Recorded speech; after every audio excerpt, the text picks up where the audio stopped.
All right, so on to day 2 of the graphing activity. Okay, same introduction. Title, independent, dependent variable, and scales.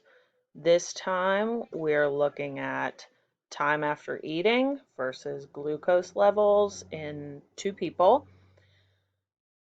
So, independent variable is time after eating in hours. Okay, that is what you are going to put down here on your x-axis. That's how you're going to graph it on the x-axis. Time goes on the x. We're not manipulating time, we're just making sure that we're checking their glucose levels every half an hour. Then on the y-axis, your independent variables are going to be the glucose levels for each person. Okay, again, you need to do 2 lines on one graph. So make this a line graph, make them different colors, different thicknesses, something that will help you set them apart. If you're having trouble figuring out how to graph them, watch the first video because I'm not going to redo that and waste your time.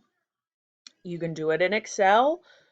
You can do it on a sheet of paper and take a picture of it and email it to me. However, it works best for you. That is completely up to you. I will take it however you want to do it. So remember, x-axis, time after eating. Okay, this right here, time after eating. Y-axis, going to be glucose levels. We're going to have to do increments of probably tens here. And then down here, I would do every, 2 lines if you're graphing on this graph. Every 2 lines do 30 minutes, okay, half of 1 hour. So independent, dependent variables, I've already talked about those. Which of these individuals has diabetes? Well, what kind of information do they give us? Oh, yes, they give us that information up here. You can figure that out. I'm not going to give you everything. So using your graph for number 6, if they extended the period that they were testing blood sugar, what would we expect to see for person B? So if you kept that line going, what do you think that line would be at? We just need an approximation, okay? Again, probable blood sugar. So an approximation for person B at 3.5 hours. So we didn't graph that, but your graph runs right through that 3.5 hour mark, okay?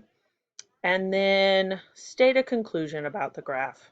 Just give me a few sentences. One sentence on what's happening to their blood glucose levels, excuse me, and write that down. Okay, it doesn't have to be profound. I just need to understand that you see the graph, you made the graph, you can answer a question about it. All right, check the next video for day 3. I'm going to keep them quick.